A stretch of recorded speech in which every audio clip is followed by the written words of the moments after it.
Ok, arrancamos. Buenas tardes, bienvenidas y bienvenidos hoy en el Sirinsi para participar del debate La Doida con el FMI, discusiones desde el derecho y la economía política. Estamos como fundación y acá todos muy contentas y contentos de presentar este debate como Fundación Friedrich Ebert en cooperación con el CELS, así y el Center for Economic and Social Rights. Queremos agradecer también a él y las expositoras Karina Patricio, investigadora de la Universidad de Leeds, Julia Estrada, directora del CEPA, y Raúl de la Torre, periodista y economista, por su participación hoy. El tema hoy es de gran actualidad, después del reciente acuerdo firmado entre el gobierno argentino y el FMI.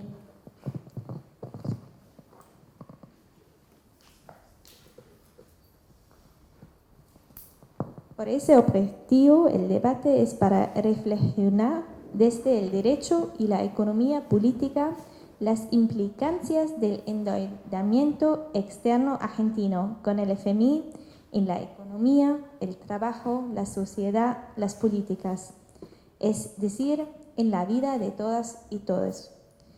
Finalmente, quiero agradecer a Julia Ilyosov, Emilia Mamberti, Julieta Iscuria y Michelle Cañas Comas por su gestión en este proyecto y a ustedes por venir hoy. Como fundación estamos comprometidos en la búsqueda de herramientas para lograr una Argentina con más justicia social. Muchas gracias.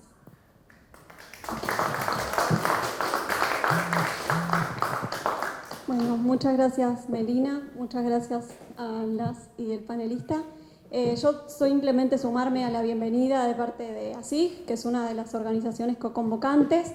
Integramos la iniciativa de Derechos Humanos en la Política Fiscal. Quienes también están ahí son el CELS y el Centro por los Derechos Económicos y Sociales. Desde ese espacio trabajamos en la redacción y en la implementación de un documento que intenta condensar los estándares del derecho internacional de los derechos humanos aplicables a la política fiscal, y es por eso que nos interesa muchísimo esta actividad y la estamos convocando con el objetivo de sumar de alguna manera herramientas para trabajar la deuda desde un enfoque de derechos. Simplemente decirles algunos temas más de la dinámica del panel. La idea es que las y el panelista dialoguen entre sí, intercambien sus opiniones en torno a los temas que enunció Melina. Y bueno, contarles que luego tenemos un catering y algo para tomar a la salida, que el baño está acá a la derecha. Y creo que estamos. Muchísimas gracias. Luego, tenemos una hora de diálogo entre panelistas y luego vamos a estar abriendo el micrófono para quienes se sumaron, así se suman al intercambio.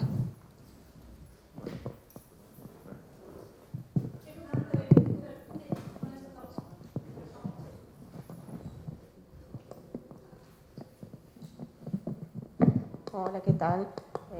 Buenas tardes, noches a todos y a todas. Muchísimas gracias a las organizaciones coorganizadoras del evento, la FES, la Iniciativa por los Principios de Derechos Humanos y Justicia Fiscal, el CELS, la CIG, el Center for Economic Justice and Social Rights.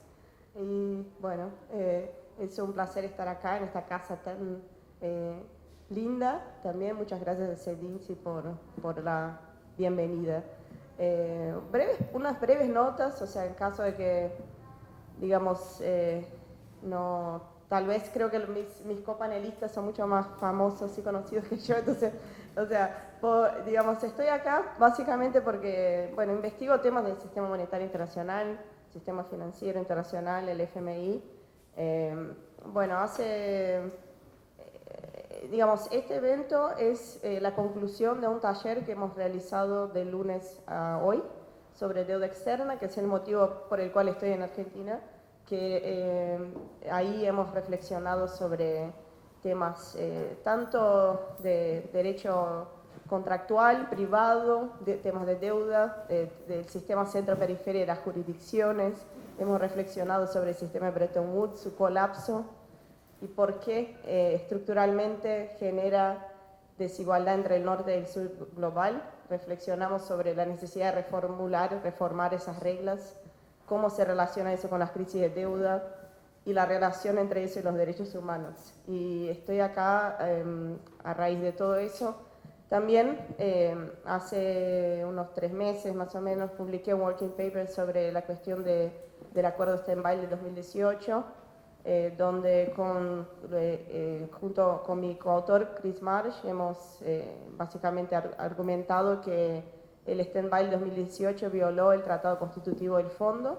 O sea, es un argumento basado en el Tratado Constitutivo del Fondo mismo, y argumentamos que eso fue así por la falta de salvaguardas adecuadas y porque era manifiestamente visible que el acuerdo generaría un deterioro en la balanza de pagos de Argentina, y eso viola el Tratado Constitutivo del Fondo mismo y por ende debería ser anulable en el derecho internacional. Y eso generó cierto impacto mediático, pero el motivo en sí del viaje, ya hace muchísimos meses que estamos organizando el taller y no está relacionado en sí con el paper, pero viene el caso porque hoy justo estamos haciendo esa actividad que es muy lindo poder también compartir con organizaciones que ya vienen haciendo trabajos en relación a la deuda hace mucho, como la FES, que tiene muchísima actuación en eso, muchos investigadores haciendo trabajos en conjunto. O sea, me encanta poder sumarme a ese digamos, grupo de colaboradores. Y bueno, estamos acá, la idea es no aburrir a nadie, entonces queríamos hacer como una conversación, ¿no? Entonces preparé una pregunta para Julia y una para Rulo, que sería como para como romper ahí como, sí, disparador. Para que lo tengo acá. Porque son preguntas. No, bueno, porque, o sea, una de las cosas que estuvimos discutiendo esta semana, que básicamente no sé, cómo insistí y rompí total, o sea, como insistí, el cerebro de todos está re quemado con el tema de la fuga de capitales y su relación con la deuda, ¿no?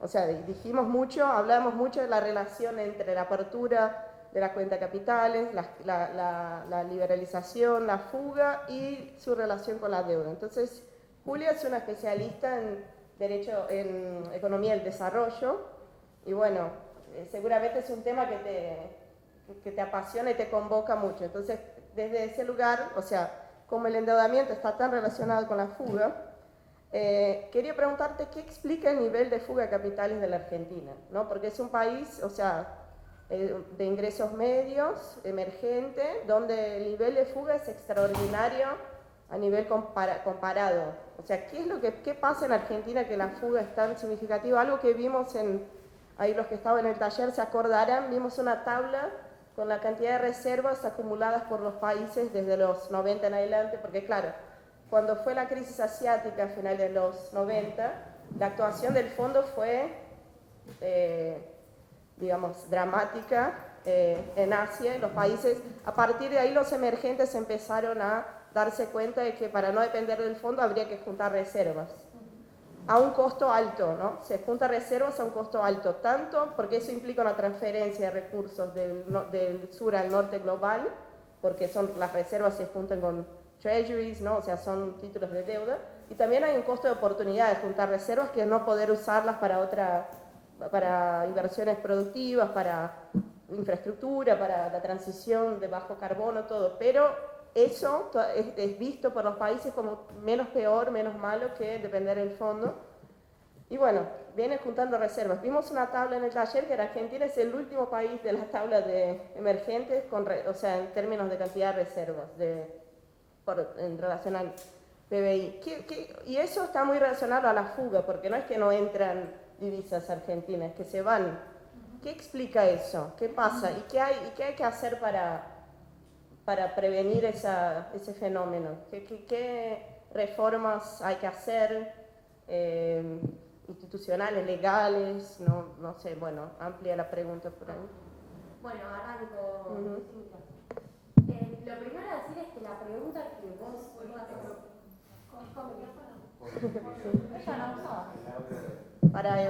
perdón, yo sigo golpeando la mesa. Hola. Perdón, Bueno, qué sonido.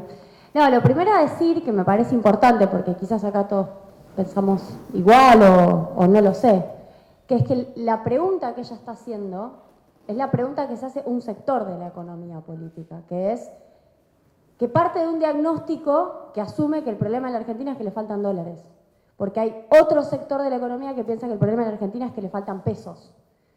Tuvimos una reunión hace poco con una persona muy importante del Banco Santander. Fuimos con Hernán Lecher, compañero del CEPA, del Centro de Economía Política Argentina, y arrancó, era una reunión deliberada para ver si podíamos conciliar las miradas, ¿no? Una persona de extracción, si se quiere, liberal. Y nos pregunta, ¿cuál es el problema de la Argentina? Y respondemos al unísono, Hernán y yo, que el excedente se fuga, y que el excedente se fuga producto de las decisiones de los principales actores económicos de la Argentina.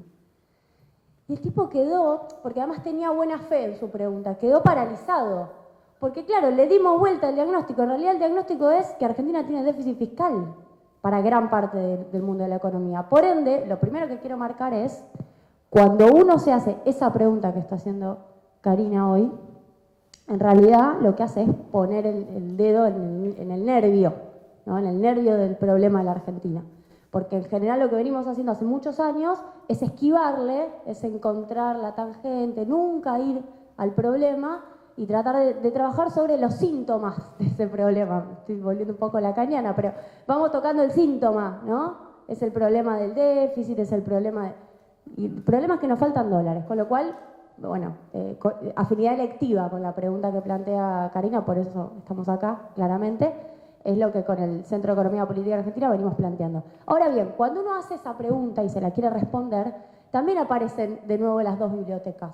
Porque así como yo creo, y esta es una mirada que creo que la tenemos algunos adentro de la heterodoxia económica, porque en la heterodoxia económica también tenemos diferencias, y es una mirada que viene, si se quiere, de la perspectiva de Eduardo Basualdo, del área de Economía y Tecnología de Flaxo, de toda una trayectoria, no es algo que se me haya ocurrido a mí, que es que efectivamente hay actores que por su específica caracterización sociológica y por su posición en la estructura, deciden, con esa parte del excedente que obtienen, realizarlo, el verbo realizarlo no es menor, a través de su dolarización y luego, tal vez, algo que antes era más común, ahora ya no tanto, su traslado al exterior.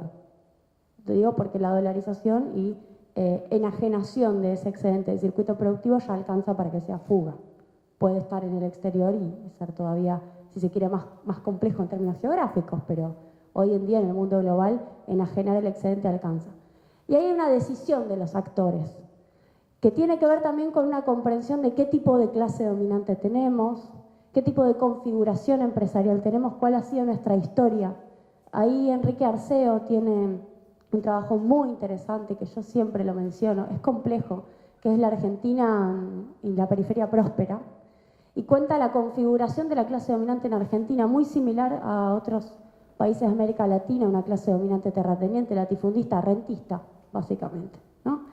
Yo creo que ahí se encuentra una parte de la explicación de los problemas, no toda, porque luego vienen los procesos de valorización financiera que encuentran la manera de generar una renta desde otro lugar, no necesariamente del agro, sino desde la valorización financiera.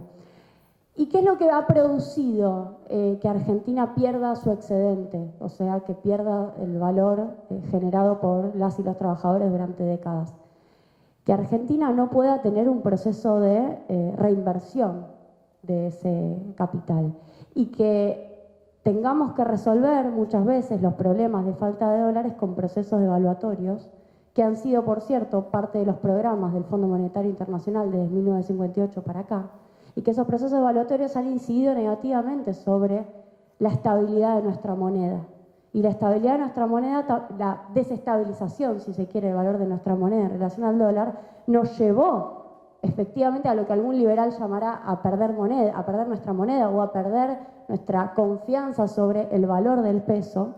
Y eso claramente se traduce en un fenómeno que ya es el huevo o la gallina, pero que termina siendo que muchos sectores de clase media o del mundo minorista también deciden cubrirse, resguardarse ante procesos evaluatorios que vieron en su historia reciente, que vieron entre sus familiares. Hay toda una explicación que combina de manera interdisciplinaria cuestiones sociológicas, cuestiones económicas, cuestiones culturales. Pero también en el mundo de la heterodoxia hay quienes te dicen, en realidad la fuga tiene que ver con que no hay estabilidad macro. Y el día que haya estabilidad macro se terminará la fuga, porque es efectivamente un comportamiento racional de los empresarios, no es especulativo.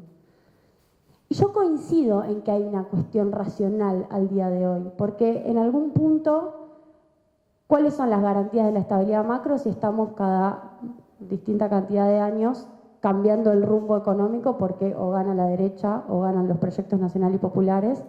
O sea, tenemos la capacidad de veto sobre la derecha si lo miramos como el vaso medio lleno, pero ellos también tienen la capacidad de veto sobre nuestros propios proyectos si lo miramos como el vaso medio vacío.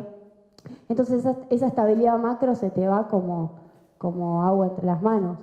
Ahora bien, ¿quién rompió la macro? Es mi pregunta. ¿Quién y cómo se rompió? ¿Quién la rompió y cómo se rompió? Bueno, 1976 y la reforma de Martínez de Oz, la reforma financiera, fue un momento en donde claramente se desvirtuó la forma de acumulación del capital. Es muy difícil. Yo no encuentro, honestamente, otras razones más profundas que ese parteaguas en nuestro modelo de acumulación. Por cierto, un modelo económico que no bajó la inflación. En el 76 la inflación fue del 176%, en el 77 cerca del 200% también. Luego incluso devaluaron en la dictadura en el 81 por la misma crisis de balanza de pagos que ya ellos mismos empezaron a tener y volvieron a tener crisis y devaluación al 82, en fin. Con lo cual, digo, para volver a recapitular el mapa, no todos creen que el problema es de falta de dólares y cuando identificamos que el problema es de falta de dólares, algunos en particular identificamos a la fuga como una característica específica de agravante en la restricción externa, porque la restricción externa es la clásica, la de Brown y Broderson, la de la década del 60, la de las IMPO crecen más rápido que las Expo, sí, todo muy lindo, hasta que viene la dictadura y además de eso tenés desregulación de la cuenta capital. O sea que agravás al proceso de restricción externa, lo agravás con encima la salida de dólares, de los dólares que llegan de la deuda se dolarizan o se privatizan.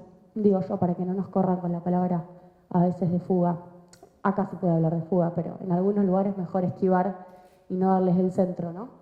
Pero digo, esta mirada muy específica, a mi criterio, todavía la tenemos que desarrollar más y la tenemos que terminar de perfeccionar. A veces creo que a nosotros mismos, ¿no? Nos cuesta terminar de trabajarla y pasan cosas como en la intervención en el Senado que tuvimos varios hace 2 semanas, Lustó cuestionándonos el concepto de fuga.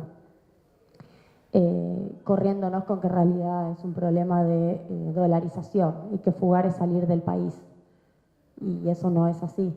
La fuga es perder una parte del excedente económico. Y una vez que identificamos que ese es el problema, entendemos, yo creo que se ilumina de repente la historia económica argentina, tenés como una revelación y decís, ahora entiendo. Acá siempre vamos perdiendo una parte del excedente. No se entiende si no, y con esto cierro, que en la posición de inversión internacional, que es una cuenta específica del INDEC, en realidad se extrae de la balanza de pagos. En la posición de inversión internacional, a la hora de mirar los activos que tienen los residentes argentinos, que no son inversión directa, que no son inversión de cartera, esos son los 2 rubros que están separados, y que son una especie de inversión, otras inversiones en otros sectores, que en un 80% son moneda y depósitos, es decir, están altamente líquidas, ahí haya 360.000 millones de dólares. ¿Bien? Cuando uno va depurando. Luego pueden estar declarados o no. A los efectos del proyecto que se está discutiendo hoy en el Senado, le importa al proyecto si están declarados. a la definición que yo estoy trayendo hoy, me importa que hay una parte del excedente, digo, hay 360.000 millones de dólares que no están en la economía argentina.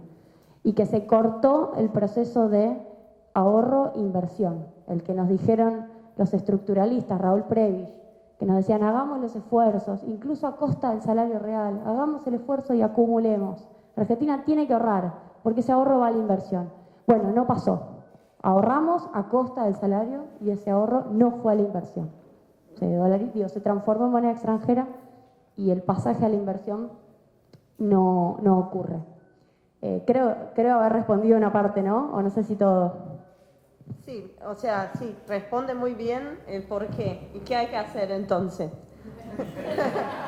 El proyecto de Cristina estaría bueno que funcione, por ejemplo. A ver, son las dos vías. Estabilizar la macro claramente es nuestro objetivo.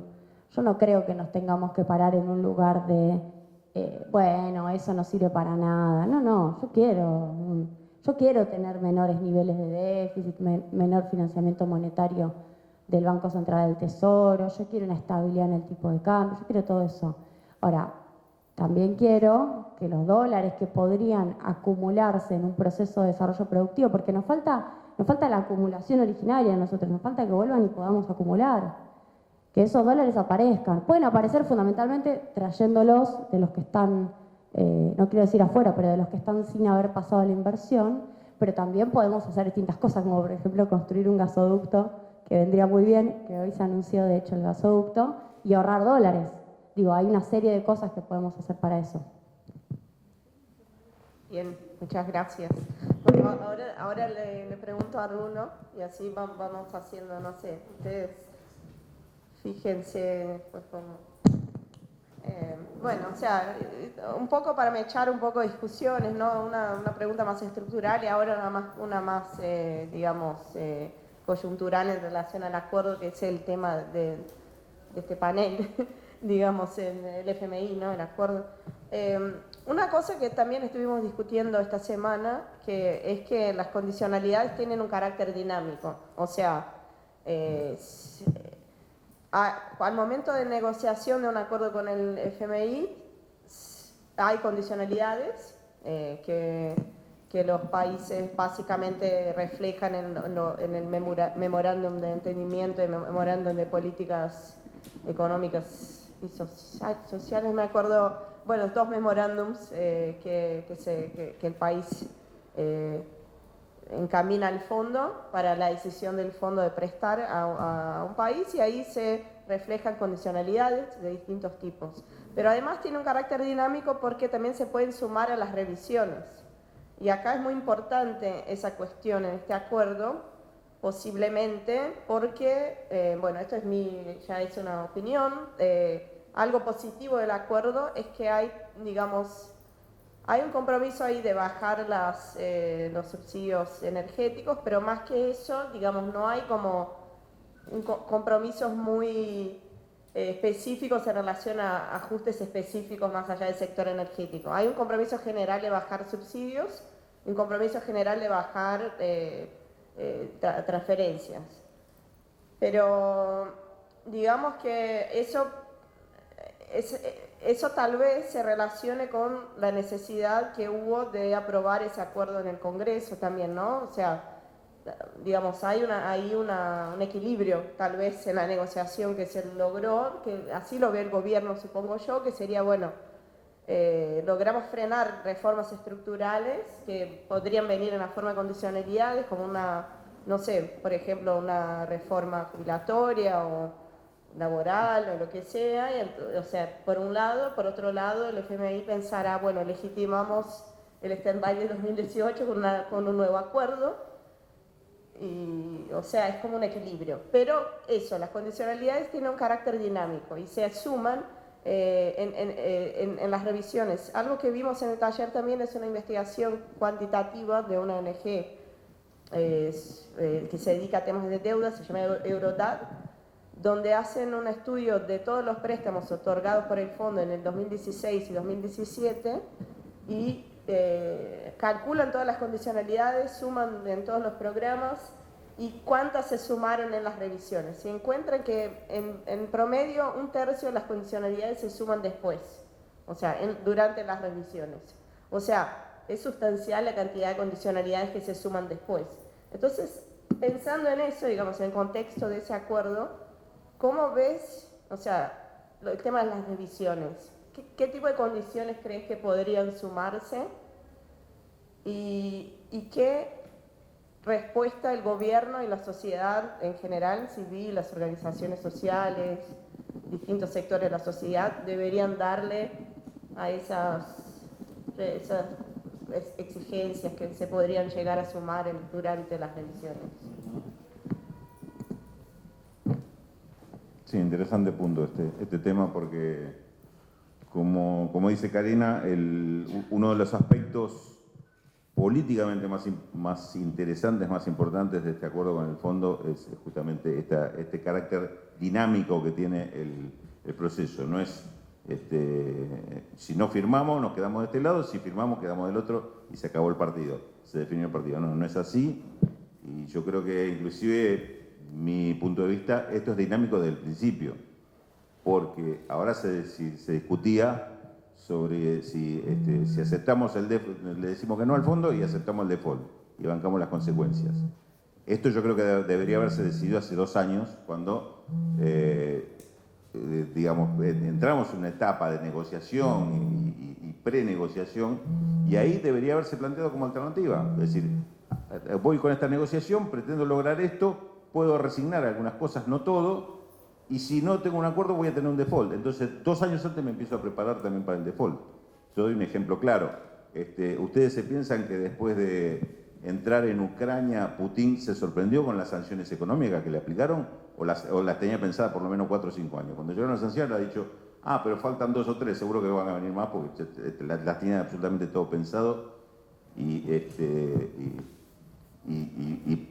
predefinido qué iba a hacer frente a estas sanciones. Bueno, Argentina tendría que haber hecho lo mismo. Argentina debería, porque para un default hay que prepararse, un default de un día para el otro. Sin prepararse es un suicidio directamente. Yo lo defino así, me parece que esto no tiene demasiadas vueltas. Argentina no se preparó para esto. Entró mal al momento de la negociación. Llegamos al momento crucial de la negociación, negociando con la pistola en la cabeza, del otro lado, y sin casi posibilidad de caminar para otro lado que no fuera el que nos marcaba. Así todo se consigue, como me parece, o bien dice Karina, o por lo menos coincido yo en lo que dice Karina, se consigue un acuerdo que tiene ese tipo de equilibrios, podríamos llamarlos así, en cuanto a que no es de los acuerdos más duros. El tema de las reformas estructurales no está incluido en el acuerdo. No se acepta ninguno de estos criterios, sí se aceptan algunos parámetros y condicionalidades en términos macro, que uno diría, si tenés un proyecto propio de desarrollo, caminarías por otro lado, no con estas restricciones o por este sendero que te están marcando. Pero sí es cierto que cuando se da el debate en el board del Fondo Monetario Internacional para aprobar el programa, ahí apareció el tema de las reformas estructurales. Acá aprovecho, estoy al lado de 2 brillantes analistas y estudiosas, y en mi caso yo tengo la ventaja nada más que por periodista a veces charlamos con gente que quizá no tiene acceso directo a ustedes, pero bueno, charlando por ejemplo, con Sergio Chodos y otra gente que participó de la negociación y de esa reunión, cuentan algunos detalles que, por ejemplo, a esa reunión se presentó el representante de Estados Unidos, fue el que tuvo la posición más dura. Dijo, ¿por qué vamos a firmar este acuerdo con Argentina donde no está ninguna de las condicionalidades clásicas? No están las reformas estructurales. ¿Qué es esto? Más o menos la expresión fue esta. ¿Qué es esto? Es un programa encima a 10 años, es decir, porque son 4 más los años para el pago, que es larguísimo. Dice, un acuerdo a 10 años o más sin condiciones, sin reformas estructurales, no existe esto para el fondo. Un planteo en el cual, además, me cuenta Sergio Chodos, hacen ese planteo, pero ya habiéndole avisado a todos los demás países que iban a aprobar, pero no dejaron de mencionarlo. Es decir, y la intención fue dejar asentado en el acta o el documento de esa reunión que, como la fórmula que usa la comunicación que hizo el fondo, dice, los directores plantearon que, o sea, no identifica a nadie, pero dice, los directores plantearon su preocupación, bueno, por el tema de la inflación. Los directores plantearon además el tema del tema de que están pendientes una serie de reformas estructurales que se analizarán en el futuro. Los directores plantearon las dudas con respecto a las consecuencias que va a tener todo este conflicto en el este de Europa. Es decir, una serie de condiciones que ya están marcando el sentido que van a tener, por lo menos que en las revisiones va a aparecer esto. Recuerdo, es un programa a 30 meses con revisiones trimestrales, es decir, tenemos 10 revisiones y uno de los planteos también que hubo en esa reunión fue, ¿para qué vamos a, alguien dijo, ¿para qué vamos a apurar ahora un acuerdo si estamos en pleno conflicto en Ucrania? Están cambiando todas las variables, todos los precios principales de la economía. No sabemos Argentina cómo va a quedar parado frente a esto. No tiene sentido. Esperemos un mes o 2 meses para firmar este acuerdo. Y ahí vino el planteo de que, ahí sí, se hizo el planteo de que Argentina estaba en un momento político que hoy estaba llevando el acuerdo al Congreso para aprobarlo. Dentro de 2 meses no sé si lo vamos a poder llevar ni en qué situación va a estar el gobierno para plantear ese mismo acuerdo y qué va a pasar en medio. Más o menos dijeron, o firmamos ahora o no sé, o no sabemos. No podemos asegurar de acá a 60 días con qué situación venimos. Más que el conflicto en Ucrania, fíjese el conflicto en Argentina, que estamos teniendo con el tema del fondo, cuando ya estaba en plena ebullición todo el tema de la discusión. Eso hizo lo que, a esa discusión, lo que surgió fue la propuesta de la subdirectora para el hemisferio occidental, que además había sido hasta ahí la titular de la misión del Fondo en Argentina, Julie Kozak, que fue la que hizo la propuesta. Dice, bueno, nosotros lo que podemos proponer es que, como aporte a este problema, adelantamos la primera revisión y hacemos una evaluación de cómo quedó Argentina con respecto a esta situación. Cosa que, bueno, por lo menos acá ya un elemento más para, en la primera revisión, ver qué es lo que contemplamos y qué es lo que hacemos. Me contaba Chodo, dice, salió como solución mágica, se miraron todos y dijeron, podría ser. O sea, salió no de los directores del fondo, sino no de los representantes de los países, sino una subdirectora del fondo, la propuesta, y él me contaba inclusive, esto como anécdota, dice, tío, el lugar... Dice, vos estás acostumbrado a la Argentina, que un solo hecho tiene 70 interpretaciones distintas. Bueno, allá pasa lo mismo, me dice. Pasó esto, y dice, y una de las cosas más extrañas que me sucedió, me dice, se acerca un representante de uno de los países europeos, no me quiso decir el cual, y me dice, esto lo hicieron ustedes para pedir más plata, ¿no? Yo lo vine diciendo, ¿cómo no se me hubiera imaginado nunca, aparte de Argentina, hacer ese ardid de adelantar la revisión para pedir más plata? Él estaba pensando más bien el despelote que se va a armar en Argentina cuando digan que se adelantó la revisión, que era efectivamente lo que estaba pasando ese día, cuando llega el documento, empezamos a traducir el documento y nos encontramos con que una de los parrafitos decía, se adelanta, o sea, se propuso adelantar la primera revisión. Chao, dijimos, algo grave está pasando, no entendíamos bien qué, pero sonaba a complicado. Él dice, no, se adelanta la revisión, me explicó, se adelanta la revisión, no las metas siguen estando presentes, pero van a llegar antes, van a llegar en mayo para hacer un informe en este sentido. Todo esto que les vengo contando es para decir, efectivamente, va a ser todo muy dinámico. Y prácticamente cada revisión va a significar que es como si revisamos para ver qué le agregamos o qué le quitamos a ese acuerdo del fondo. Es decir, vamos a tener una discusión por el acuerdo del fondo prácticamente cada 3 meses. Y en esta dinámica, claramente van a venir las exigencias argentinas del fondo, pero también podría haber exigencias de Argentina de modificarlo a favor. Digamos, formalmente existe esa posibilidad. Ahora, ¿se podrá hacer algo de eso? Es decir, que algunas revisiones signifiquen menos restricciones que las actuales y no más restricciones. Obviamente que el fondo tiene, obviamente no, está escrito, el fondo tiene en la mirada una serie de reformas estructurales fundamentalmente la de reforma previsional, lo veíamos en el taller, está incluido que, no sé si a fin de año, en una fecha determinada, se hace un informe sobre el tema del sistema previsional, obviamente desde el punto de vista de ellos, para proponer una reforma. De este lado habrá que demostrar que así como va, está bien y no se puede tocar eso. Ahora, hay una serie de condiciones que también esto fue muy útil, me parece, el taller en poner sobre la mesa.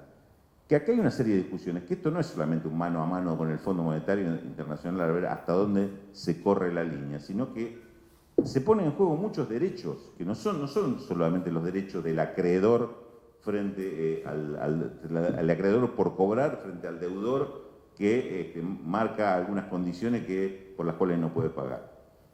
Están, como decíamos, como decía Karen, los derechos económicos, los derechos sociales, las distintas segmentos de la sociedad que también están en derecho de exigirlo hasta los todas las atribuciones que tienen o derechos constitucionales que no deberían ser tocados por un acuerdo con el fondo. Ahora, ¿estamos en condiciones de hacer valer eso? ¿Estamos con organizaciones sociales que estén llevando eso a la práctica o manifestándolo, explicitándolo? Uno podría decir que sí, que no. Hay algunas manifestaciones que tienen por ahí este sentido. Ahora, que estén participando en la negociación con el fondo, no. Claramente no. Es decir, me parece que esto también merece una revisión, porque acá hay un carácter fuertemente político en este tema, y no de ahora, sino de lo que describía recién Julia, de la historia de la relación con el Fondo Monetario Internacional. No solo es que el fondo condicionó el modelo de desarrollo en Argentina, sino que sigue operando sobre la capacidad de un gobierno de poder cumplir con su compromiso social. Y requiere también un repaso en ese sentido y, digamos, acá lo digo formalmente, cada revisión nos da la posibilidad de que esa discusión la llevemos a cabo y la hagamos presente. Digo formalmente, ¿por qué? Porque pareciera que no estamos preparados para eso. No nos estamos preparando para eso. Y así como no nos preparamos para un default hace 2 años y medio, cuando se inicia este gobierno, tampoco me parece que nos estemos preparando para este tipo de batalla que vamos a tener cada 3 meses. Una batalla donde no vamos a poner el cuerpo, sino que nos vamos a enterar cuáles son las consecuencias después que deberemos pagar. Y esto me parece un error político importante, me parece una falla política importante. Yo en un sentido, digo, desde mi propia perspectiva histórica, digamos, de mi propia historia personal, escucho lo que estamos discutiendo acá, escuché cosas en el taller, y digo, esta división que hace Julia, ¿no? Es economistas heterodoxos, lo que pensamos, lo que discutimos, la centralidad que le damos a la fuga.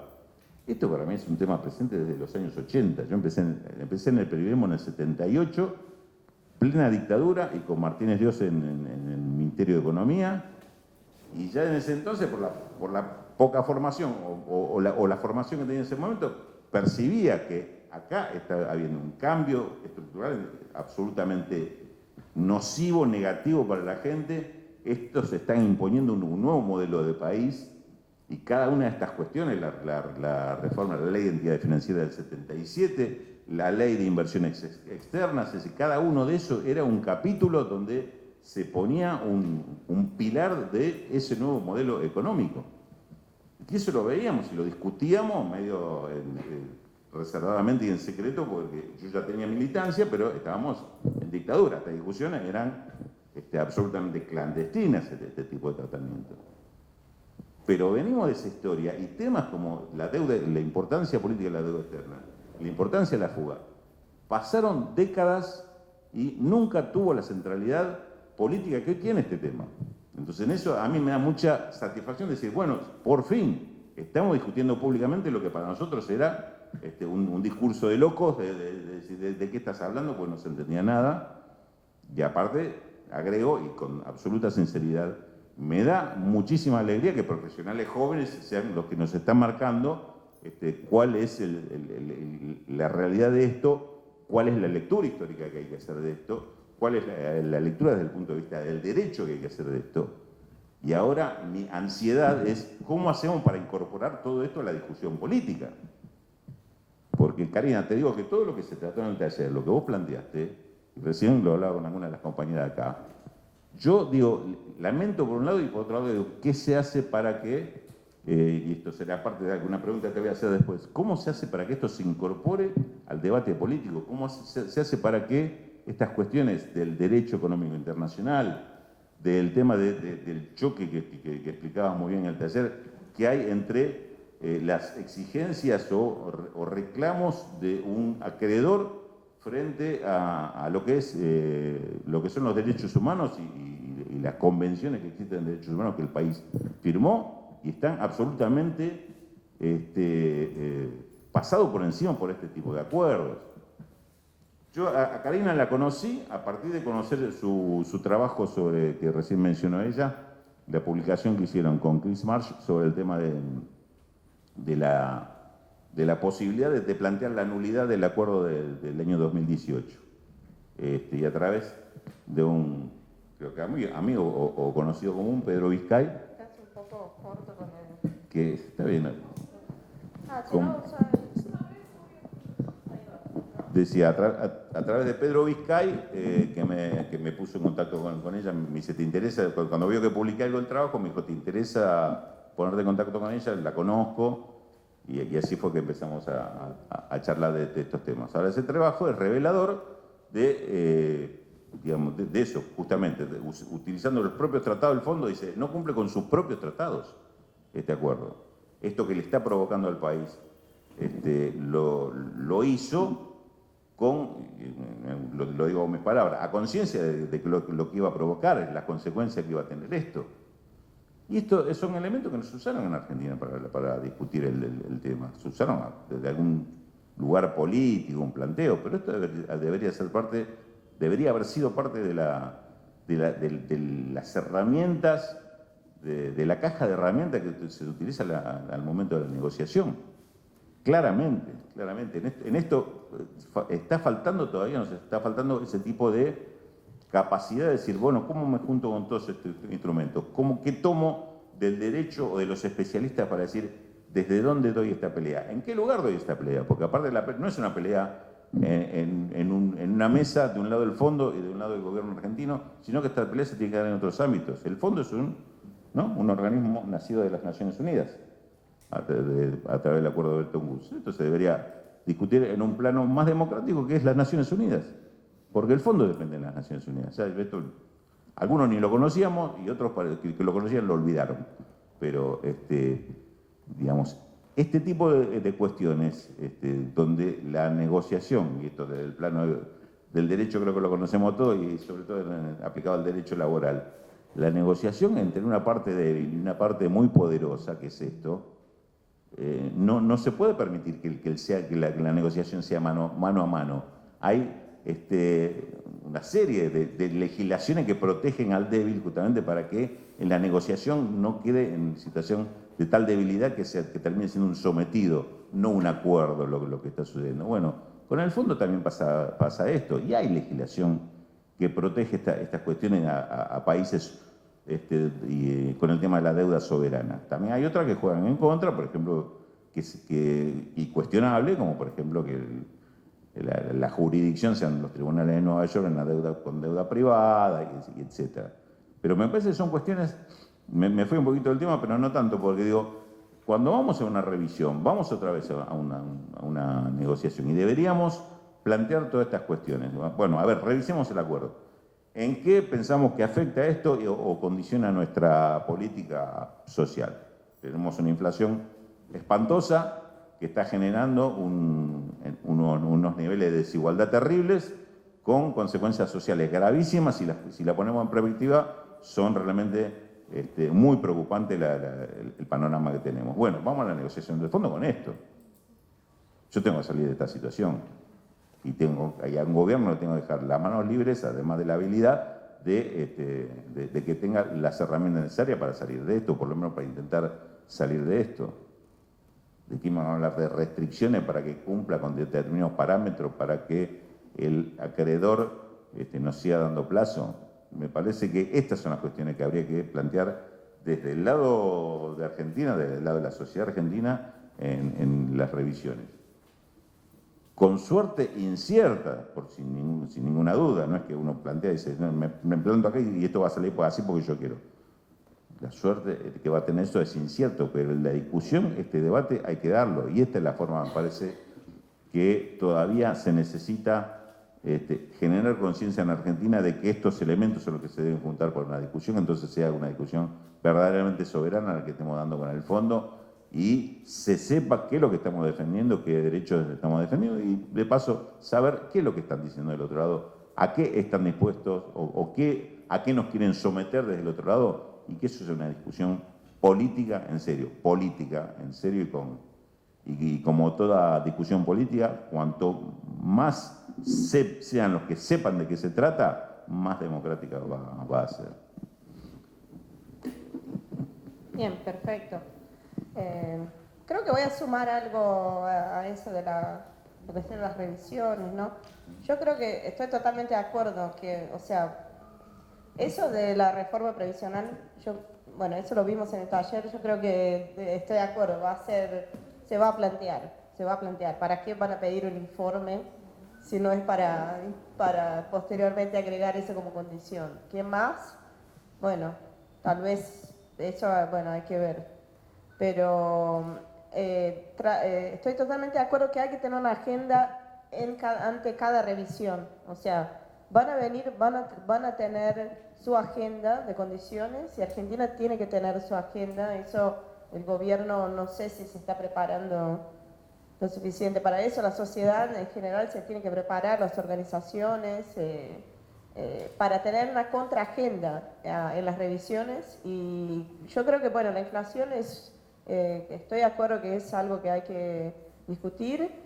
Remarquemos también que la inflación, o sea, el programa nuevo abandona cualquier pretensión de, digamos, metas de inflación como bajas, ¿no? O sea, hasta el 2027 lo mínimo que hay serían 20% al año. O sea, es como, bueno, es bastante alto, ¿no? O sea, digamos, como meta.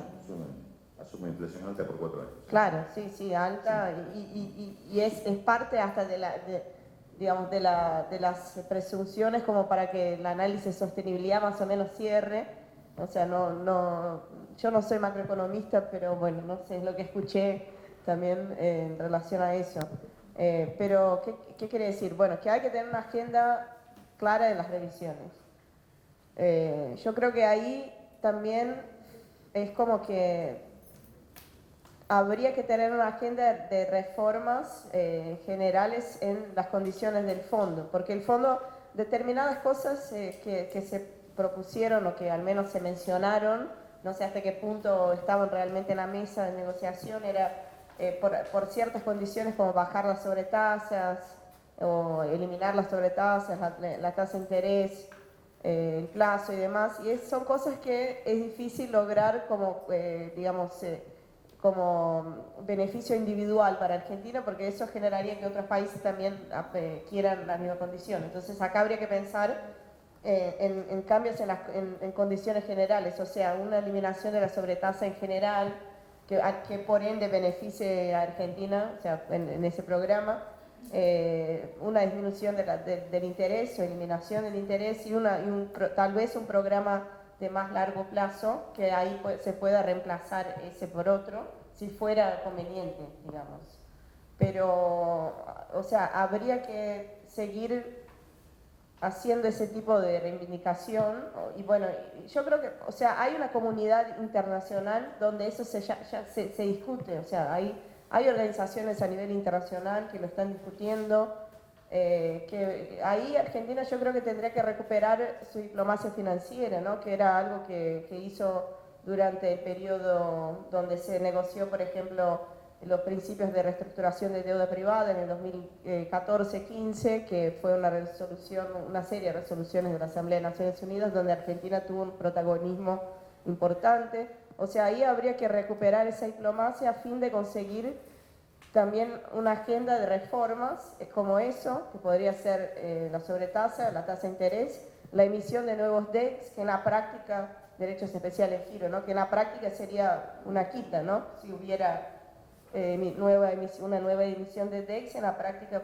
funcionaría como una quita, y también reformas que habiliten que los países se puedan donar DEX entre sí, porque eso no, por el momento no se puede, pero hay propuestas de crear un trust, o sea, donde se habilite que los países depositen DEX y el trust redistribuya esos DEX. O sea, todo eso son cosas que hay que tener muy presente. El gobierno creo que debería hacer de eso una agenda social, como fue el tema de los principios de reestructuración de la deuda, como tomarlo una agenda así, oficial y de organizaciones, ¿no? Militarlo a nivel internacional. Eso también sería algo importante. Sí, claro.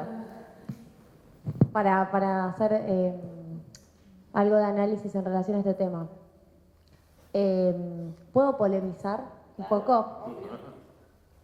Yo creo que más que diplomacia financiera, lo que necesitamos es decisión política. Creo que los mismos que son los mismos cuadros técnicos y son muy buenos.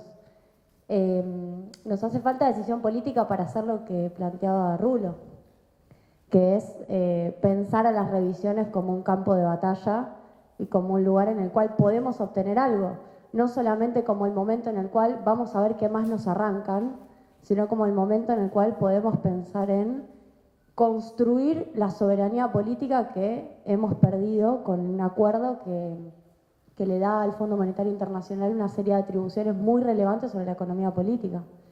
Yo quiero polemizar no solo con lo de la diplomacia financiera, sino en general un raconto de cuestiones en las que el fondo nos ganó. El fondo dijo que la deuda no era sostenible para el mundo de los privados en febrero del 2020. Nos dijo, yo te acompaño a dar la pelea con BlackRock. Y nos llevó a dar la pelea con BlackRock, y después nos esperó a la vuelta de la esquina y dijo, bueno, vení que ahora te toca conmigo. Nos hizo una trampa. A mi criterio eso fue una parte de la negociación en donde el fondo ganó protagonismo, ganó poder relativo, porque nos llevó a su guarida. Tuvimos que ir a discutir con el fondo, ya no teniendo otras alternativas, porque es el jefe de esta arquitectura financiera internacional, una arquitectura financiera que, como bien decía Rulo, se armó con ganadores y perdedores luego de la guerra, de la Segunda Guerra, y que determinó que algunos tuvieran más poder que otros, con lo cual no es la arquitectura financiera que quizás quería Keynes, es la arquitectura financiera que salió. Con lo cual es una arquitectura financiera que ya per se nos perjudica. Y en ese camino el fondo nos planteó con Kristalina Georgieva todo un escenario de somos un nuevo organismo. También hay que decir que Kristalina tuvo un rol mucho más preponderante y luego le hicieron un pequeño coup d'état, le hicieron un golpe de Estado interno y de repente ya no. Pero nos planteó una nueva mirada sobre el mundo financiero y finalmente no nos dieron la sobretasa, que el propio G20 dijo que nos la tenían que dar. Hasta ahora yo no tengo noticias. No nos reconocieron la corresponsabilidad. Yo leía tu artículo del concepto de ultravires cuando salió allá en enero de este año. Nosotros, acá está Leandro González, Hernán Lecher, allá nos cansamos de hablar del concepto de corresponsabilidad entre el Fondo Monetario Internacional y la crisis económica, financiera, cambiaria que tuvo Argentina en 2018-2019. No en términos jurídicos, en términos económicos lo planteábamos. E incluso sacamos un documento una semana antes de que el fondo hiciera su propia autorrevisión en diciembre del 21, diciendo lo que el fondo no va a decir de su propia revisión, que es que ellos fueron responsables. Porque cuando publicaron su revisión dijeron los responsables son los de Cambiemos, que nos vendieron una realidad que no era. Bueno, ni siquiera reconocieron su responsabilidad, porque no la reconocieron. No nos dieron los 20 años, no nos dieron un plazo un poco más largo. No es sostenible la deuda de 10 años. La deuda de 10 años es una deuda que se vuelve a renegociar. Y lo sabemos todos. Por ende, es un paquete que no es sostenible. Negociamos algo que no sabemos. O no tenemos la certeza de que va a durar, sino al contrario, estamos más cerca de tener la certeza de que va a tener que volver a reestructurarse. Por otro lado, tuvimos distintas oportunidades. Que Macri haya tenido una clara predilección, digo, que el gobierno de Macri haya tenido una predilección por parte del gobierno de Estados Unidos y que le hayan dado mucho más de lo que correspondía, era claramente una oportunidad, digo, la corresponsabilidad para plantear un cambio en el poder relativo. De hecho, yo creo que una parte de la ausencia de las reformas estructurales es porque hay un poco de cola de paja. Pero más allá de eso, digo, ahí había una oportunidad. La pandemia es una segunda oportunidad que tuvimos. 80 países pobres plantearon condonación de deuda y el fondo se las dio. Claro, Argentina, país de ingreso medio, siempre entramos como el jamón del sándwich. Nunca nos dan nada porque no somos ni una cosa ni la otra. No somos desarrollados, no somos pobres, entonces no nos dan nada. Pero la pandemia, digo, hoy visto en retrospectiva, siempre son formas de encontrar y de construir el poder relativo. La amenaza del default. La amenaza del default no fue utilizada. De hecho, la amenaza del default finalmente nos terminó jugando en contra, porque terminamos un viernes a las 2 de la tarde a punto de defaultear y teniendo que ir a cerrar porque si no defaulteábamos, como un problema nuestro, ya sin reservas, con una estrategia de pago y finalmente autoacorralamiento. Y por otro lado, la tercera oportunidad es la guerra, en donde coincido plenamente con lo que plantea Rulo. Puede ser una oportunidad para que ellos nos digan, bueno, ajusta un poco más, no te va tan mal a pesar de la guerra, o juntaste más dólares, qué sé yo. Pero nosotros podemos retrucar y decir, mirá, estamos peor, dame algo más, como decía el director que comentaste. ¿Lo están usando a la primera revisión para pedir más plata? Ojalá, ojalá eso sea parte de alguna estrategia, porque la apoyo, ¿no?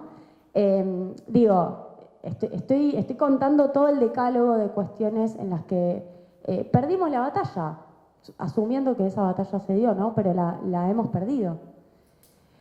¿Qué es lo que tenemos por delante entonces?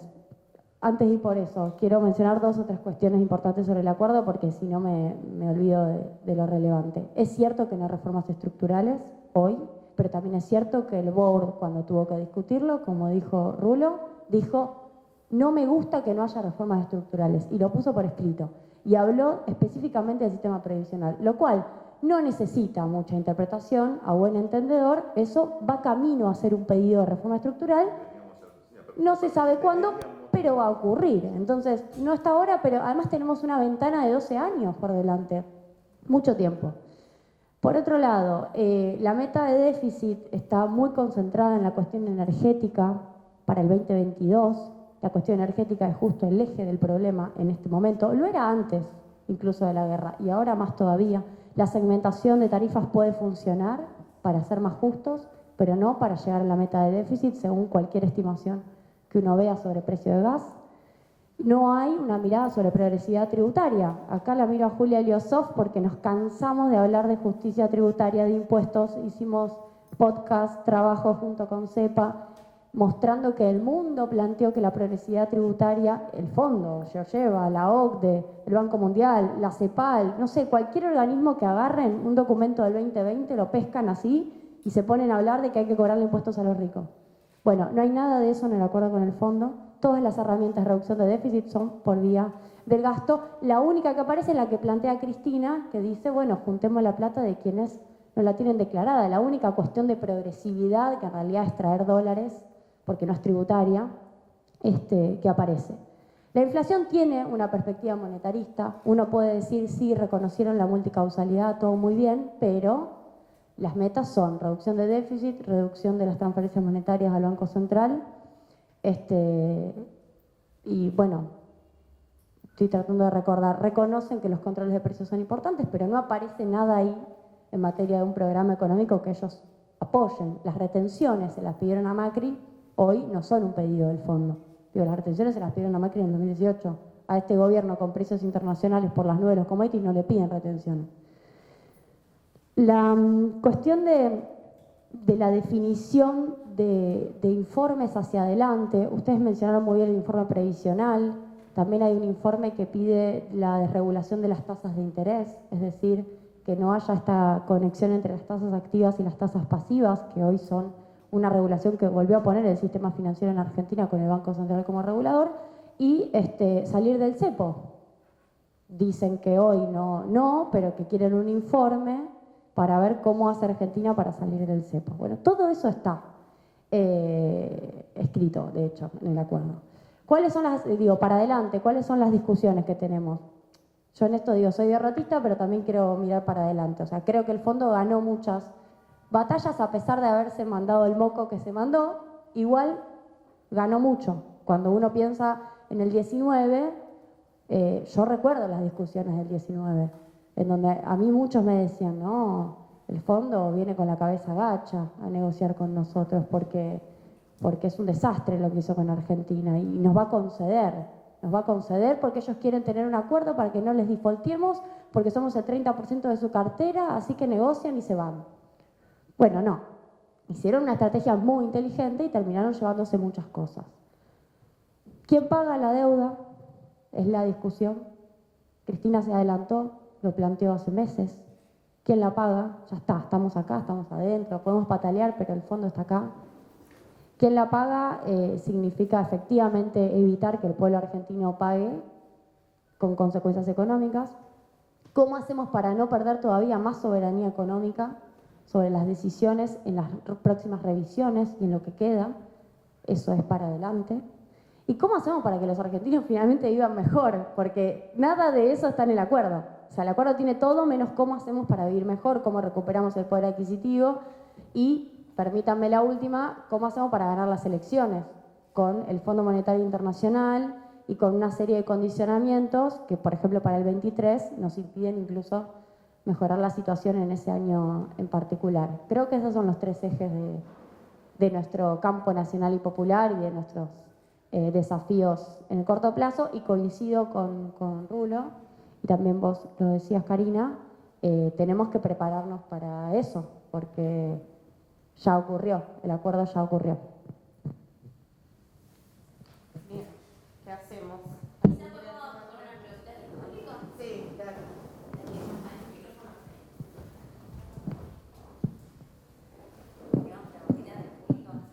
Sí, no, yo un poco ahí, digamos, lo que decía Rulo, ¿no? Sobre la mesa de negociación que está ahí. Y obviamente las organizaciones, en la base yo escucho mucho de reclamo, y desde que asumió Alberto, pero en esa mesa hay un sector que no participó. Creo que a partir de ahí también se generaron más quiebres en el gobierno. Entonces, ahora en la revisión, digamos, ¿cuál va a ser? ¿La misma mesa va a ser que el acuerdo? ¿Se van a sumar otro protagonista? ¿Se va a llevar todo que estamos discutiendo ahora? Es una gran, digamos, duda que tengo, y bueno, creo que ahí, si no hay un cambio en esa mesa, vamos a seguir, digamos, cediendo, digamos, en estos acuerdos. Quizás podemos buscar una o dos preguntitas más y después que contesten todas juntas. Si tenemos alguna otra preguntita. A ver. Si querés, contesto corta a esta, si nos mezclamos, ¿te parece, Horacio?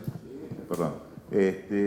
No, digo, no, evidentemente por ahora no se avisoran cambios en esa mesa, ni que quienes vayan a discutir por el gobierno en esa mesa no sean los mismos técnicos de un gobierno y de una política que lamentablemente pareciera que se aleja cada vez más de la población.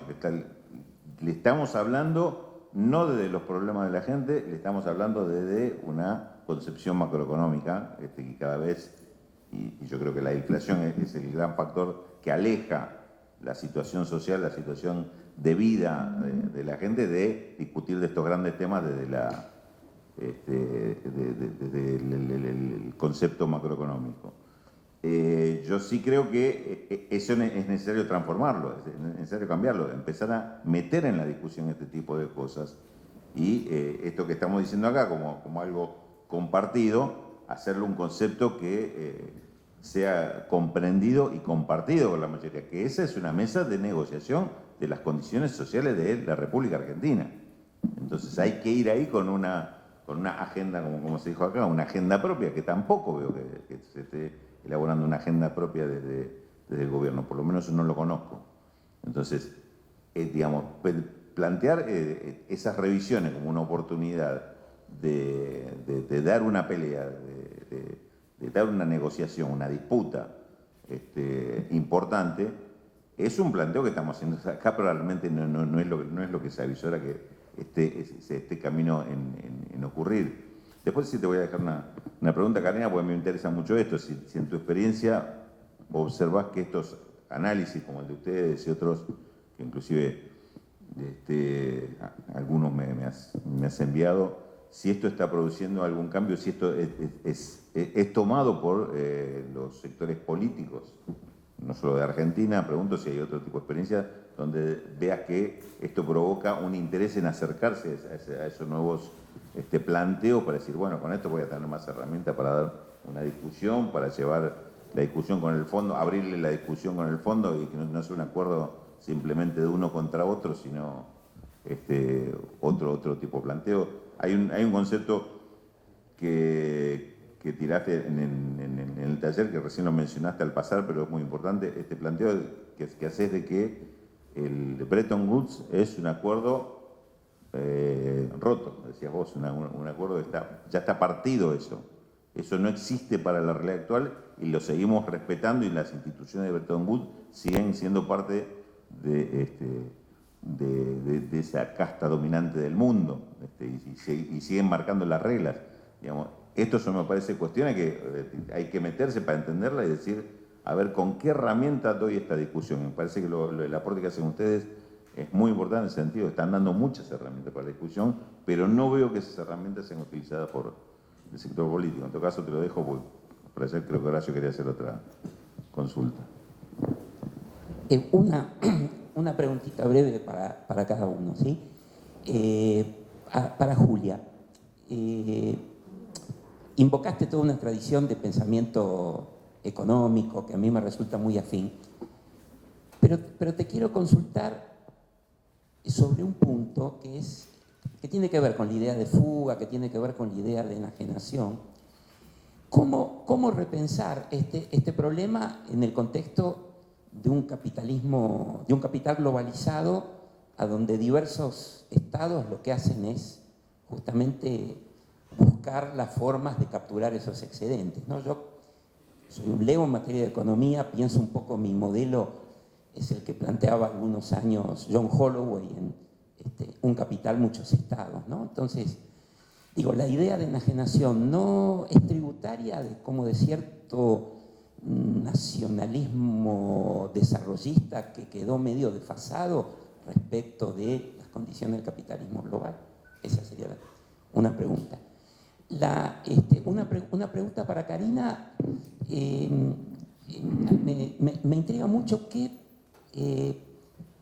viabilidad le ves a una suerte de impugnación jurídica del préstamo. ¿Qué efectividad, digamos, muchos pensamos eso, pero qué posibilidad concreta hay de que en algún tipo de tribunales internacionales eso tenga algún efecto, ¿no?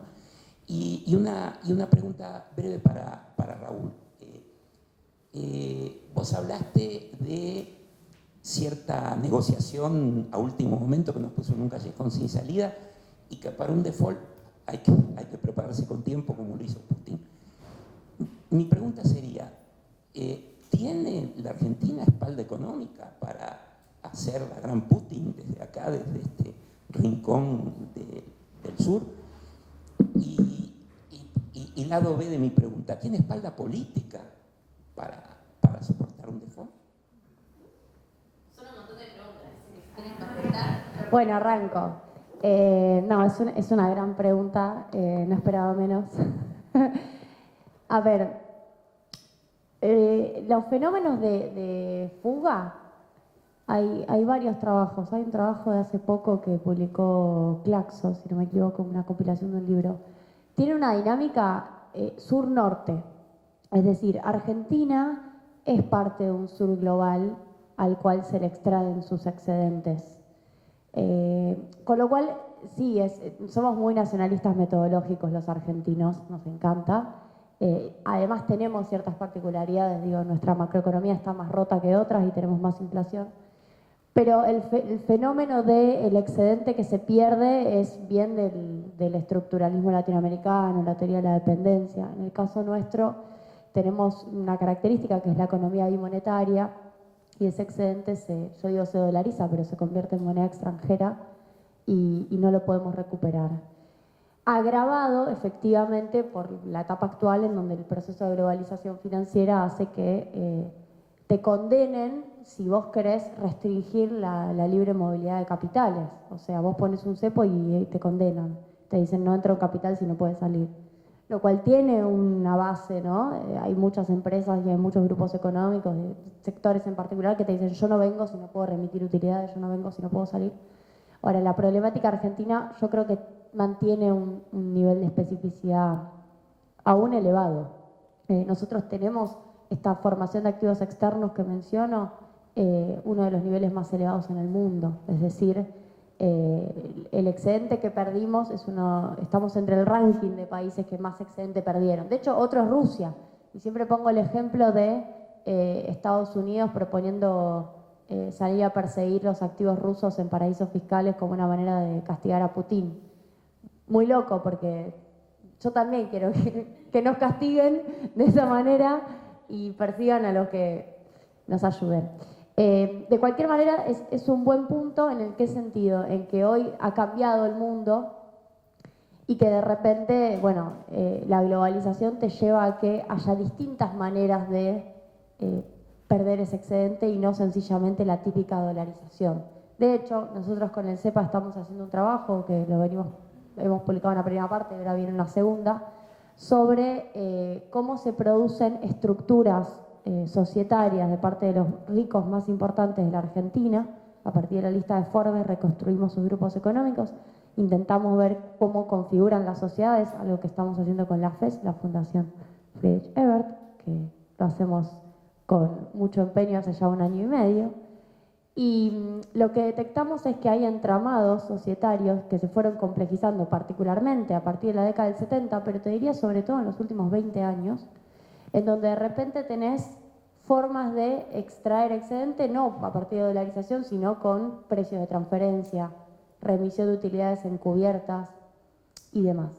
Y además tenemos un fenómeno de dumping fiscal, es decir, distintos grupos económicos que van encontrando en qué países se inscriben para poder no pagar impuestos en el país en donde generan ese excedente. O sea, en el país en el cual producen su renta, tratan de pagar lo menos posible y se van a otro país. Es decir, para responderte la pregunta, hay mucha más complejidad en cómo detectamos esas canillas abiertas y cómo las vamos, a mi criterio, cerrando. Ahora, ese no puede ser un cierre nacional, tiene que ser un cierre global.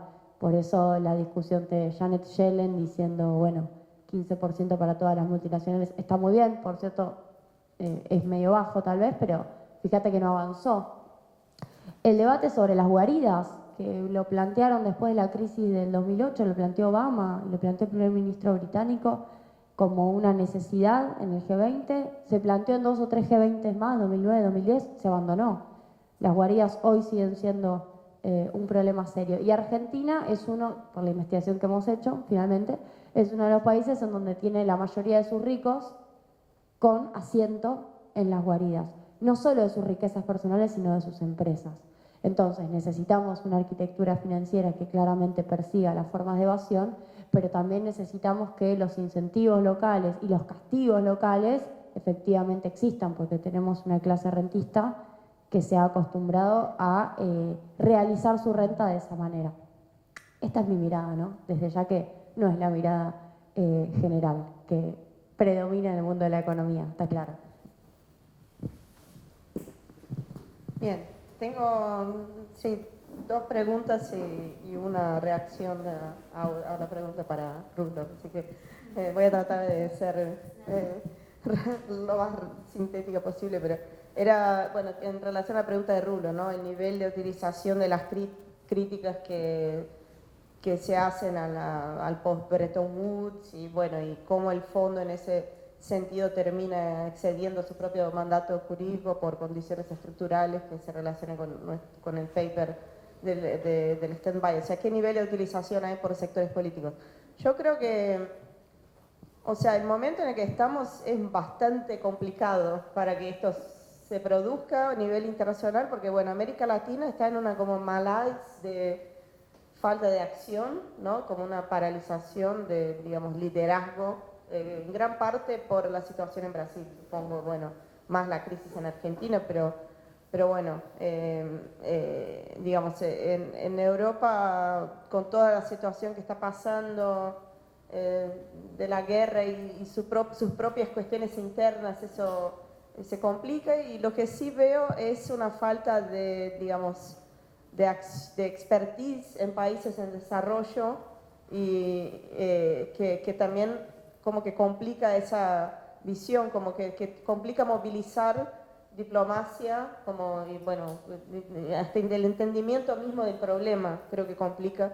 Pero sí veo que hay como en sectores dinámicos, digamos, o más progresistas de distintos países, hay como una red que se está formando que puede tener impactos políticos, digamos, a mediano plazo, si se quiere, que me parece como auspicioso, ¿no? El tema de, por ejemplo, la Internacional Progresista haciendo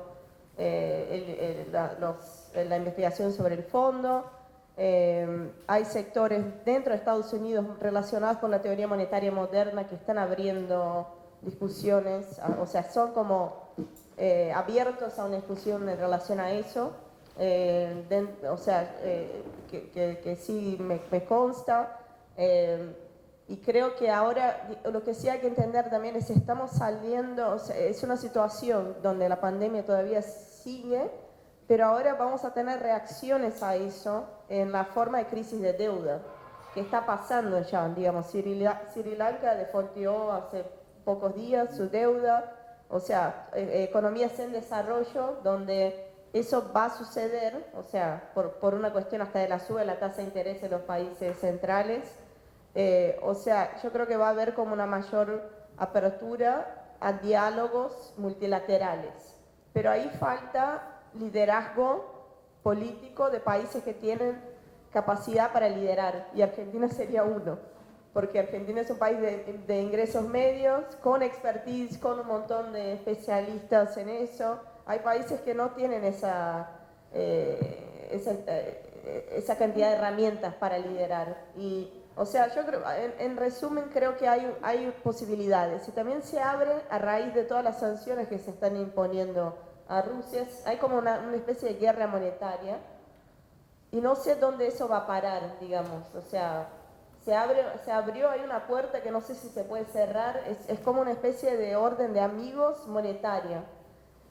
Y eso es muy complicado, es como que perjudica la cooperación a todo nivel internacional, y puede ser también como una puerta para discutir Bretton Woods, ¿no? O sea, necesitamos como reconstruir el sistema, porque hacer una guerra de todos contra todos con sanciones superpuestas de uno contra otros, o sea, eso no, digamos, a la larga no es sostenible. Entonces, las cosas están pasando.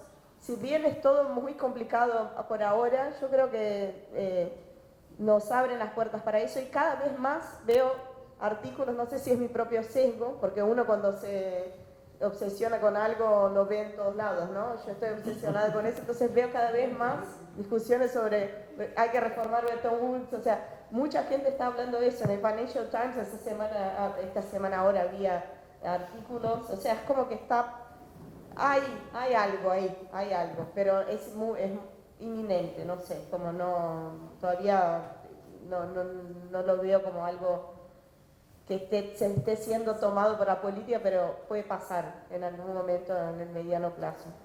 Después, en relación al tema de la impugnación jurídica del acuerdo, yo creo que nadie puede decir qué pasaría, porque es un caso. Digamos, hay insumos para desafiar jurídicamente la validez del acuerdo, pero nunca se planteó un caso contra el fondo en la Corte Internacional de Justicia. O sea, no hay ningún antecedente, y si bien el fondo es una agencia especializada de Naciones Unidas, no se autopercibe como tal, digamos. Y dentro de Naciones Unidas hay gente que no lo percibe como tal también. O sea, yo conozco, digamos, cuando saqué ese working paper stand-by, conozco gente, digamos, ahí, y decía, no, pero ¿cómo vas a traer al fondo a la Corte Internacional de Justicia? Y sí, técnicamente es un organismo especializado en Naciones Unidas, hay un convenio, o sea, técnicamente se puede. Después, digamos, por la falta de precedentes en derecho de eso, es difícil decir. Cualquiera, yo, digamos, le di vueltas a la cuestión mucho, o sea, sigo estudiando el tema. La verdad que creo que cualquiera que diga esto va a pasar, o digamos, no, creo que es un caso típico de alguien que no sabe lo suficiente, lo que está diciendo, lo suficiente. Porque también en los medios argentinos a veces escucho posiciones medio cínicas de decir, ay, ¿cómo vas a llevarlos a la corte? Pues, si los buitres el fallo de los buitres fue malo, o sea, son el centro del mundo y qué sé yo. Hay una confusión total ahí, los buitres eran deuda privada, contratos bajo la legislación de Nueva York, y esto es la Corte Internacional de Justicia, o sea, es derecho internacional público, la composición es totalmente distinta y digamos, los precedentes, la jurisprudencia sobre la cual decide es totalmente distinta también, o sea, no hay, es como una visión medio todo blanco-negro, ¿no? Porque está en La Haya, entonces, bueno, entonces va a fallar en contra. No necesariamente eso sería así. Por ejemplo, una de las opiniones consultivas más recientes de la Corte es sobre la descolonización de las Islas Chagos, que insta al Reino Unido a descolonizar las islas lo más pronto posible, digamos. O sea, hay opiniones de ese tipo. No digo que necesariamente va a ser favorable al caso argentino del stand-by, digo simplemente que no es todo así blanco-negro. Puede pasar. Pero, y con esto cierro la pregunta, yo creo que aunque salga mal, sale bien. Porque ponerle que sea como... supongamos que se llega a la instancia de pedirle, de votar una resolución en la Asamblea que le pida una opinión consultiva a la Corte. Con esto significa que movilizaste tu diplomacia para conseguir los votos necesarios para eso. O sea, con eso ya hay como una red de países, posiblemente los emergentes y en desarrollo, que te apoyen en esa moción. Después, llegás a la Corte, es una movilización local, internacional. Y si la Corte dice que Argentina no tiene razón, va a ser, yo al menos a mi entender, una reacción también parecida a los fondos buitres. O sea, va a ser, pero ¿cómo puede ser que esto sea legal? Hay que reformar el fondo, entonces. Entonces eso suma los de Bretton Woods que decíamos, hay que reformar Bretton Woods. Bueno, entonces esto también ganamos aunque perdamos para mí. O sea, no nos pone en una situación peor de la que ya estamos. Eso seguramente.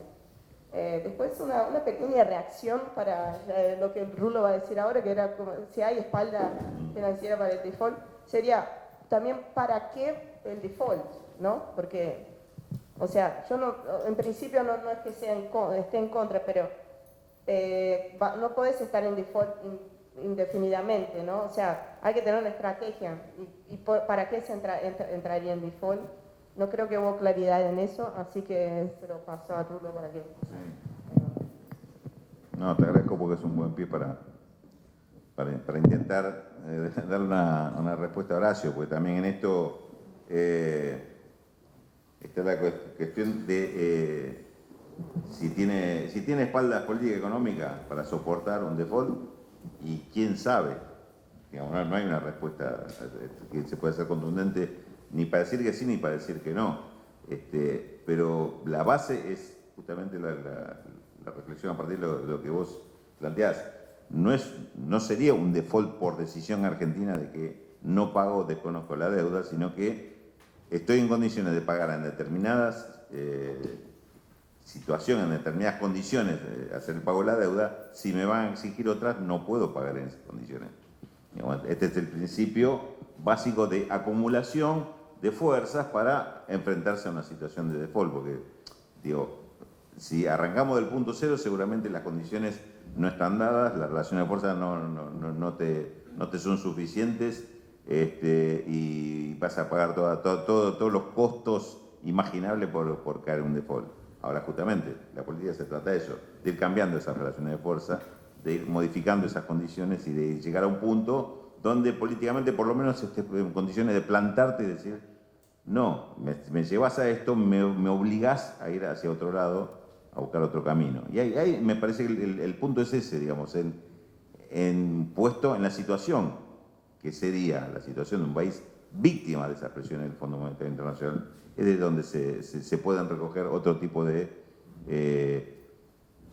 digamos, de apoyo, respaldos o llevar la discusión a otro plano. Se me ocurre, hay 2 o 3 condiciones que son básicas, que evidentemente serían condición de cambiar las condiciones que tenemos. Por ejemplo, Argentina tiene una gran ventaja, tiene materias primas, alimenticias, de energía, territorio y demás. Bueno, habría que poder disponer de estos. Hoy no podemos disponer de esto. Tenemos materias primas abundantes, estamos, como dicen algunos, estamos en condiciones de alimentar a 400 millones de personas en el mundo. No estamos en condiciones de alimentar a 45 millones de argentinos.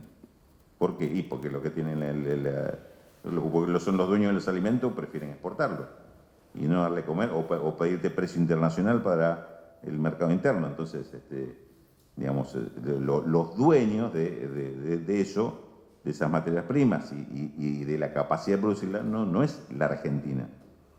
Esto se permitió que se privatizara desde el dueño del terreno donde se produce hasta los puertos que son privados en Argentina. Obviamente, en la condición así de planteo de cuestionamiento internacional, por lo menos en principio tratar de ver cómo hacer para poder disponer de esas materias primas. Las materias primas de recursos naturales para producir alimentos y las materias primas para producir también energía. Convenios y tratados internacionales, acuerdos internacionales. Bueno, de China se dice, fue parte del informe que dio inclusive el embajador de China cuando se planteó esto, cuidado con China, que China no saca los pies del plato del fondo. China disputa con Estados Unidos y disputa el control del fondo, pero adentro del fondo. China nunca va a ser, porque la respuesta fue a una consulta, es decir, China no te va a dar un préstamo si estás en default con el fondo. Si se te cae el acuerdo con el fondo, China te queda entre los países que te van a negar el crédito. Eso es una dificultad. Eso es una dificultad. Ahora, planteado que Argentina no puede pagar porque el fondo lo obliga a caer en situación de default, sería cuestión de hablar con China y decir, está la discusión adentro. Sé parte de la discusión y que esto no lo define únicamente Estados Unidos.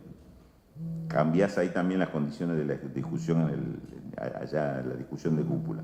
Otros países como México, por ejemplo, donde no fuimos, yo creo que más que por una estrategia internacional, por las situaciones similares en cuanto a determinadas disputas, nos fuimos encontrando y terminó siendo un socio del gobierno de Alberto Fernández, el gobierno de López Obrador. Digamos, son países sobre los cuales trabajar esto. Otra falencia que tenemos, el tema de que todo aquel proyecto de tener una arquitectura financiera regional de los años de la primera década de este siglo, cuando hubo presidentes que coincidían en una serie de criterios y trabajaron para eso, no terminó plasmando una realidad. Evidentemente sería, aunque no llegues, son planteos para hacer en medio de una estrategia diferente de confrontación con el fondo, con la mirada que en algún momento el fondo te va a obligar a hacer lo que vos no vas a hacer. Entonces, me parece que son elementos, y acá me gustó algo que dijo recién Karina, que también me parece que es válido para esto. Son peleas que perdiendo las ganás, porque haber instalado esa discusión es un triunfo. Y por lo menos en una situación de confrontación donde no tenés todas las de ganar, por lo menos vas a tener la solidaridad de aquellos que te van a acompañar, aunque no estén apostando a ganador cuando apuestan para vos. Digo, ¿están las condiciones dadas? ¿Tiene espalda y política económica suficiente? Probablemente no, pero tiene que generar las condiciones como para acercarse a eso, por lo menos acercarse a tener las espaldas suficientes para dar la batalla. No para que le salga todo bien, probablemente, pero dar la batalla y generás, me parece, una discusión diferente. Me parece que eso hubiera sido válido, y ahora en otras condiciones me parece que debería ser lo mismo a construir con respecto a estas revisiones sucesivas que vamos a tener trimestralmente. Bueno, siento que quedamos casi en una nota positiva, así que me parece un buen momento para cerrar, además es bastante tarde. Podemos seguir abajo con un sanduchito, algo para tomar, así que nada, muchas gracias a los panelistas y a quienes vinieron de todas las organizaciones que trabajamos en que este evento suceda, y bueno, muchas gracias a INSI que nos prestó el lugar, y un aplauso para nuestros panelistas.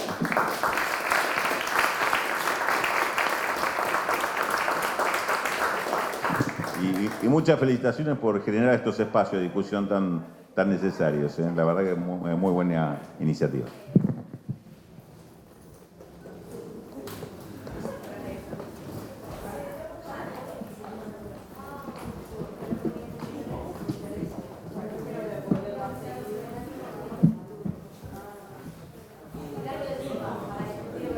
¿Ah, sí?